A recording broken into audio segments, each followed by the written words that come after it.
Assalamualaikum warahmatullahi wabarakatuh. Kami dari kelompok 2 akan mempresentasikan tentang detritus dalam siklus karbon metabolisme ekosistem. Dengan anggota Cindy Erika Putri Kurniawan, Nadia Salsabila, Frankie Simangunsong, Sayyidina Alicia Hansa, Cindy Aulia Rahma, Amelia Trisnandini, Siti Sara Arini, Aida Fitriatnisia, Silva Maisianipar, dan Muhammad Sabran Abdillah. Definisi detritus. Detritus adalah bahan-bahan organik yang hancur atau terurai seperti daun-daun yang gugur, kayu busuk, atau sisa-sisa organisme mati. Ini adalah bagian penting dari siklus nutrisi dalam ekosistem, karena detritus dipecah menjadi zat-zat sederhana oleh dekomposer seperti bakteri dan jamur, yang kemudian digunakan oleh organisme lain sebagai sumber energi dan nutrisi. Baik, sebelumnya perkenalkan, nama saya Cindy Erika Putri Kurniawan dengan NIM belakang 032. Jadi di sini saya akan membahas materi terkait peran detritus dalam siklus karbon, tapi sebelumnya saya akan menyinggung terkait pengertian siklus karbon dan juga mekanismenya. Jadi siklus karbon itu merupakan siklus pertukaran baik biosfer, hidrosfer, dan atmosfer bumi yang terjadi akibat proses fisika, kimia, biologi, dan juga geologi. Nah, dalam siklus karbon ini terjadi suatu pertukaran atau perubahan yang berlangsung secara terus-menerus antara komponen abiotik seperti tanah, air, udara, dan juga cahaya matahari, dan juga komponen biotik baik itu manusia, hewan, maupun tumbuhan.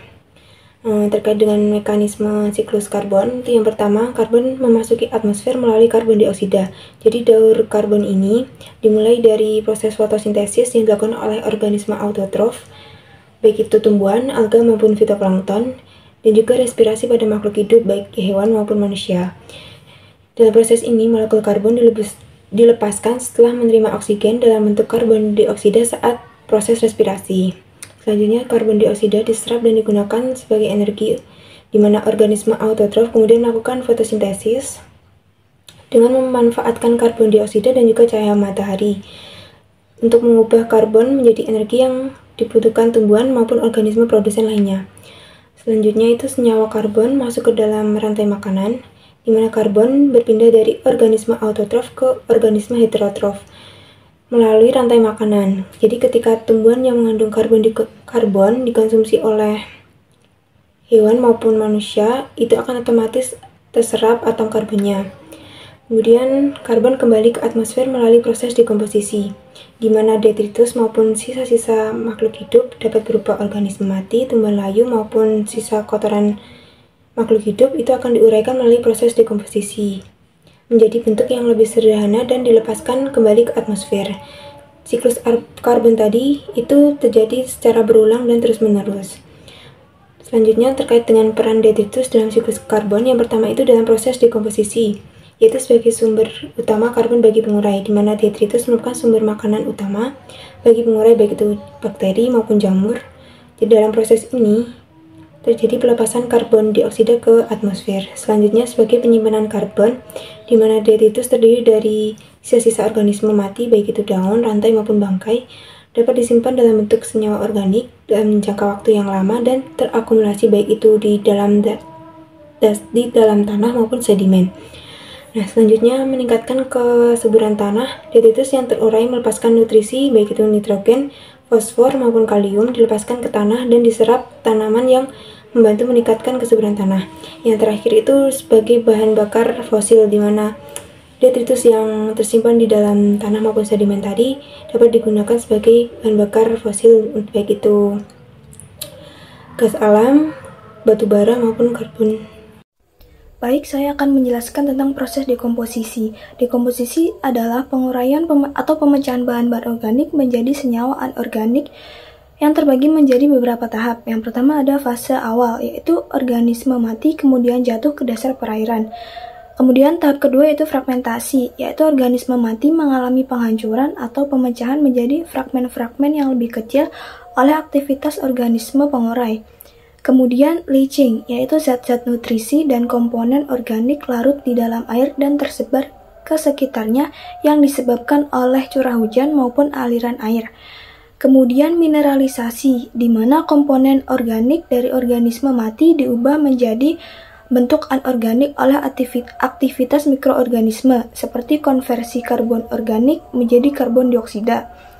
Kemudian yang terakhir sedimentasi, yaitu sisa-sisa bahan organik yang tidak terurai mengendap di dasar perairan maupun daratan dan membentuk sedimen.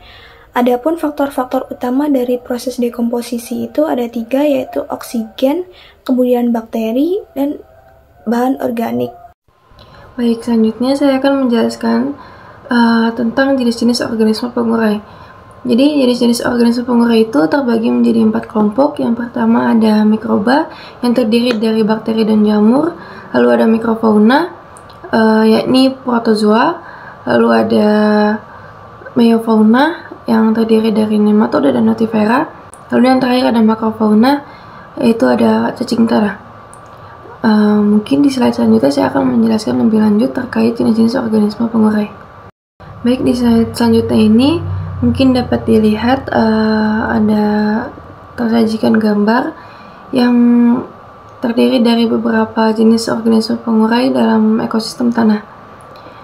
Jadi yang pertama itu ada mikroba yang terdiri dari jamur dan bakteri. Mikroba ini melepaskan unsur-unsur yang dapat dimanfaatkan oleh pengguna atau pemakainya seperti karbon, air, dan nitrogen yang dapat digunakan kembali oleh tumbuhan dan hewan lain.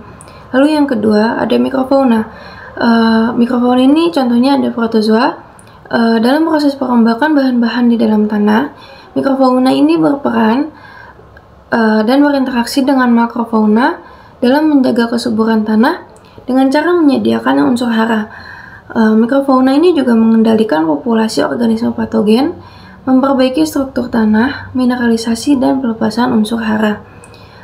Fungsi dari protozoa itu sendiri juga ada sebagai menjaga kesuburan tanah dengan menyediakan suplai nitrogen dan indikator keberadaan sumber minyak, gas, dan mineral. Lalu pada meiofauna yang terdiri dari nematoda dan notifera ini, nematoda itu sendiri yaitu adalah cacing gelang yang tidak bersegmen dan berguna menjadi bioindikator karena informasi taksonomi dan peranan makanannya yang cukup tersedia. Lalu ada rotifera yang berguna dalam menjadi indikator kesuburan tanah dan memiliki peran penting dalam proses dekomposisi. Jadi dalam proses dekomposisi bahan organik ini, rotifera mengendalikan produktivitas tanah dengan meningkatkan aerasi tanah, infiltrasi air, agregasi tanah, dan mendistribusikan bahan organik tanah. Lalu yang terakhir ada makrofauna. Contoh pada makrofauna itu ada cacing tanah, bekicot, siput, dan makrofauna lainnya. Dan contoh pada cacing tanah itu sendiri yakni berperan dalam mengatur komposisi tanah, mengatur proses pelepasan unsur-unsur hara pada tanah, juga mendistribusikan ulang bahan organik tanah serta unsur hara. Selanjutnya ada faktor-faktor yang mempengaruhi penguraian dari detritus. Yang pertama ada suhu air. Suhu air ini salah satu faktor utama yang mempengaruhi mikroorganisme pengurai di perairan. Peningkatan dari suhu ini dapat meningkatkan laju metabolisme dan aktivitas enzim mikroorganisme pengurai, sehingga juga dapat meningkatkan laju penguraian dari detritus. Sedangkan penurunan dari suhu ini dapat memperlambat aktivitas mikroorganisme pengurai. Kemudian yang kedua ada ketersediaan oksigen. Ketersediaan oksigen ini menjadi komponen penting dalam respirasi mikroorganisme pengurai. Daerah dengan kadar oksigen yang rendah cenderung memiliki laju penguraian detritus yang lebih lambat karena aktivitas mikroorganisme pengurai yang terhambat. Kemudian yang ketiga ada nutrien.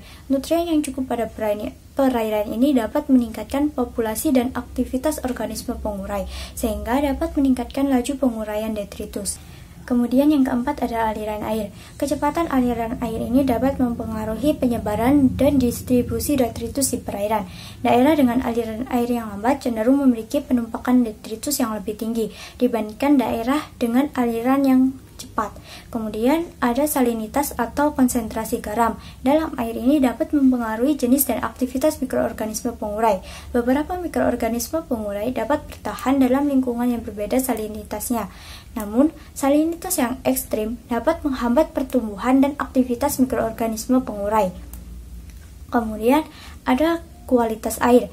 Pencemaran air oleh bahan kimia atau beracun atau limbah organik ini dapat menghambat aktivitas dari mikroorganisme pengurai dan mengurangi laju penguraian detritus. Kemudian yang terakhir ada kedalaman air. Ini mempengaruhi pencahayaan dan suhu air di perairan yang pada akhirnya dapat mempengaruhi produktivitas mikroorganisme pengurai detritus. Saya Selina Kanza akan menjelaskan apa saja nutrien yang terkandung di dalam detritus. Jadi detritus itu merupakan nutrien yang sangat penting di dalam ekosistem, dan juga nutrien yang terkandung dalam detritus itu bervariasi tergantung dari sumbernya dan bagaimana proses dekomposisinya. Nah, nutrien umum yang ada dalam detritus itu meliputi yang pertama ada karbon. Karbon itu tuh merupakan komponen utama di dalam nutrien detritus. Dan ini berasal dari sisa-sisa organisme yang mati seperti tumbuhan, hewan, dan juga mikroorganisme. Lalu fungsinya itu sebagai sumber energi dan bahan bangunan untuk organisme dekomposer. Lalu yang kedua ada nitrogen. Nitrogen itu tuh bisa berbentuk organik maupun non-organik. Dan juga nitrogen ini merupakan komponen penting dari asam amino, DNA, dan RNA. Serta juga merupakan nutrien yang esensial bagi pertumbuhan organisme. Lalu selanjutnya ada fosfor. Fosfor itu merupakan nutrien penting yang ada dalam detritus dan juga berperan dalam metabolisme energi, sintesis DNA dan RNA, serta pembentukan membran sel. Fosfor ini juga ditemukan dalam bentuk organik dan anorganik.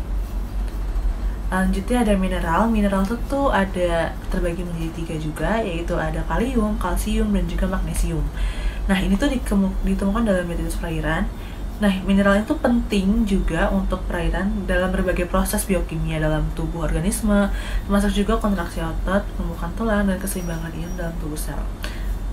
Nah, selanjutnya dari nutrien-nutrien yang di atas saya sebutkan tadi, itu ada juga nutrien lainnya yang terkandung di dalam detritus yang mengandung berbagai senyawa organik lainnya, kayak lignin, selulosa, dan juga hemiselulosa, yang itu merupakan produk sampingan dari dekomposisi material tumbuhan. Dan juga nutrien-nutrien tersebut itu berperan dalam penyediakan sumber energi dan juga bahan bangunan bagi organisme dekomposer dalam ekosistem perairan. Perkenalkan, nama saya Muhammad Sabran dan ini Zilfa Mai. Saya akan membahas tentang pengaruh detritus terhadap siklus energi. Detritus atau sisa organik yang terurai memainkan peran penting dalam siklus energi ekosistem. Sumber makanan bagi organisme dekomposer seperti bakteri dan jamur yang mengurai materi organik menjadi bentuk yang dapat diserap oleh si produsen, yaitu si tumbuhan. Nah, dengan demikian detritus memungkinkan transfer energi dari materi organik mati kembali ke dalam rantai makanan. Lalu si ini tuh mempertahankan siklus energi dengan ekosistem. Lalu ada hubungan dengan komponen lainnya, di mana dalam hubungan detritus di ekosistem adalah proses yang penting untuk mendaur ulang materi organik dan menjaga keseimbangan ekosistem dan dihubungkan dengan beberapa komponen. Nah, komponen itu ada 3, di mana itu ada produsen, lalu dekomposer, dan komponen. Nah, yang pertama itu ada hubungan antar produsen, di mana bahwa produsen ini organisme yang membuat makanan sendiri yang menyediakan energi dan nutrisi ke dalam ekosistemnya melalui fotosintesis, sementara detritus ini sebagai material organik mati memberikan sumber energi dan nutrisi setelah dekomposisi. Nah, jadi produsen menyediakan makanan untuk ekosistem, sementara detritus memastikan sirkulasi nutrisi yang berkelanjutan. Lalu ada yang kedua itu komponen. Nah, komponen dalam ekosistem ini seperti tumbuhan dan hewan itu memberikan materi organik saat mati yang disebut detritus. Detritus ini kemudian diurai oleh dekomposer menjadi nutrisi yang digunakan kembali oleh komponen lain dalam ekosistem, seperti tumbuhan baru. Ini adalah siklus penting dalam menjaga keseimbangan nutrisi dan energi dalam ekosistem. Lalu yang terakhir itu ada dekomposer. Ini adalah organisme seperti bakteri dan jamur yang memecah bahan organik mati atau detritus menjadi senyawa sederhana. Mereka berperan dalam daur ulang materi organik, mengubahnya menjadi nutrisi yang dapat digunakan kembali oleh produsen dalam ekosistem seperti tumbuhan. Jadi dekomposer ini memainkan peran penting dalam mengurangi detritus dan menjaga siklus nutrisi yang berkelanjutan dalam ekosistem. Oke, jadi selanjutnya peran detritus dalam metabolisme ekosistem. Adapun beberapa peran dari detritus ini di dalam metabolisme ekosistem, yaitu yang pertama itu sebagai siklus energi dan nutrien. Yang kedua itu ada pengaruh terhadap siklus nutrien, dan yang ketiga itu ada pengaruh terhadap produktivitas ekosistem. Nah, peran yang pertama itu siklus energi dan nutrien, di mana detritus di perairan menyediakan sumber energi dan nutrien bagi organisme pengurai di dalam ekosistem perairan. Nah, selama proses dekomposisi detritus oleh organisme pengurai, itu dapat menghasilkan senyawa-senyawa sederhana yang kemudian dapat digunakan kembali oleh organisme lain di dalam ekosistem. Yang kedua itu pengaruh terhadap siklus nutrien, di mana selama proses dekomposisi detritus juga mempunyai peran penting dalam siklus nutrien ekosistem perairan. Jadi nutrien yang dilepaskan selama proses dekomposisi itu dapat diserap oleh tumbuhan atau organisme lain yang akan membentuk siklus yang mengatur ketersediaan nutrien di ekosistem. Nah, yang terakhir itu pengaruh terhadap produktivitas ekosistem, di mana detritus juga mempengaruhi produktivitas ekosistem perairan dengan menyediakan sumber energi dan nutrien bagi organisme produsen maupun konsumen. Nah, produktivitas ekosistem juga bergantung pada ketersediaan detritus dan proses dekomposisi yang berlangsung di dalamnya. Dampak pengolahan detritus itu terbagi menjadi dua, yaitu dampak positif dan dampak negatif. Yang pertama itu dampak positif, yaitu sebagai sumber makanan. Detritus itu berfungsi sebagai sumber makanan bagi biota air seperti ikan dan organisme yang berada di perairan.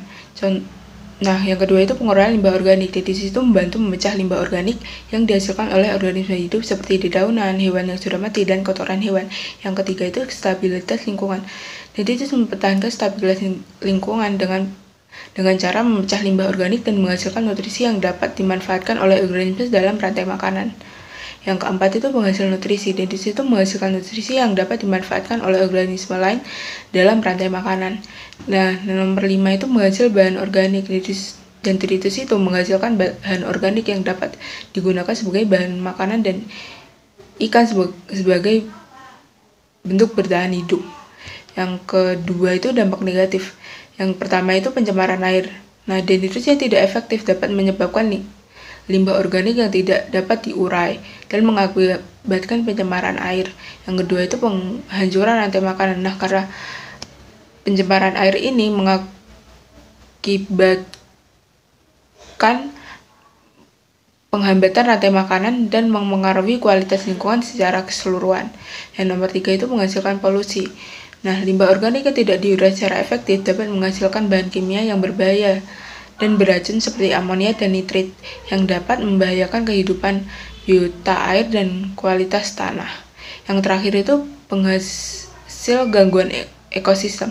Nah, karena ada pencemaran air, penghancuran rantai makanan, dan penghasil polusi dengan bahan kimia yang beracun, maka dapat disimpulkan maka perairan tersebut terdapat gangguan ekosistem. Terima kasih.